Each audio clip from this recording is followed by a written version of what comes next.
Hi, I am Lisa, the gardener at Elmcrest Country Club, and we are at the front of the clubhouse at the entrance beds. It just became spring, and now it's summer, it seems like, but really what I want to draw your attention to is the spring flowering bulbs that you purchase in the fall.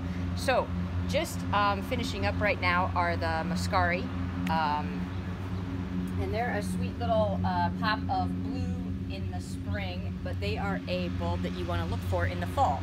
So, things that you're seeing right now that are blooming, daffodils, tulips, muscari, Doxa, all those things are things that you need to look for.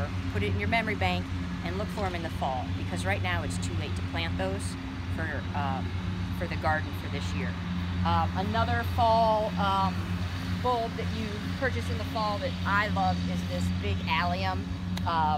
It's Gladiator. We've featured it on here before. It gets this huge mass of purple flowers, so keep your eye on that one. It's spectacular. There are a ton of ornamental onions. So there's Allium carataviense, which is a low, big, fat one. This is Allium Gladiator. There's Allium Purple Sensation. There's Allium Molly, which we have growing on the new sort of berm over by 10 Tee box that will bloom yellow probably June. There's Allium sphaerocephalum, which is a tall, that's drumstick allium. It's tall, it gets about this big. It's also on 10 berm with a little purple head. Really wispy, and it'll be nice when it comes up through the grass that's going to be growing on that berm, sort of a wild look. Things that are not bulbs but can be treated sort of like bulbs are cannas. I just put cannas in this front bed last week, and this is a canna called Durban.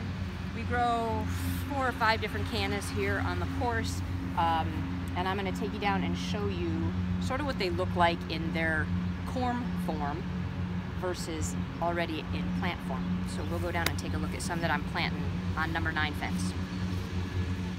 So, cannas. This is a canna called Pretoria. It's beautiful. It gets an orange flower, taller than me, and the foliage is striped green and yellow. It's amazing. It's one of the prettiest cannas out there. The more sun it gets, the heavier the striping, the more yellow you get with the green. So that's a really pretty one to look for. I potted these up in the greenhouse probably the end of March, and because we were so cool, they've taken a really long time to sort of push.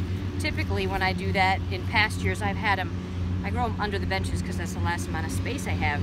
They're touching the top of the bench. So they're a little small this year, but I'm happy with that because then they don't break up as much when I transport them to where I'm going to plant them. So that's Canna Pretoria.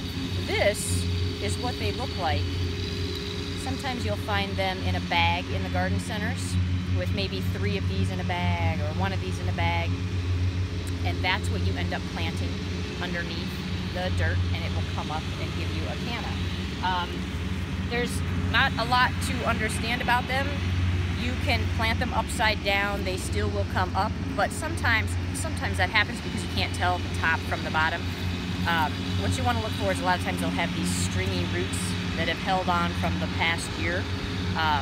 That is down, this is up. Sometimes they'll start to push from their growing tip, and then you'll know, oh, that's up. So that would just go in the ground like that. I'd say probably 4 to 5 inches down. Cover it up, water it in, you're good to go. Once those soil temperatures start to warm up, which it looks like this week they will, they'll start to pop up and you'll see them growing. And they will put on, depending on which cultivar, I think the purple foliage one that we're growing is Wyoming, and this Pretoria, both have been well over my head, both easily 6 foot tall in flower. So that is canna. I guess one other thing I wanted to cover, while we're doing this, is pre-emergence. We're a little late for crabgrass pre-emergent and early spring weed pre-emergent, but with that said, weeds keep germinating all season long. So if you want to put a pre-emergent down, preen is a really good one. You get your mulch down, throw your preen down, the rain waters it in, and what happens is it creates a barrier so the weed seeds can't come up.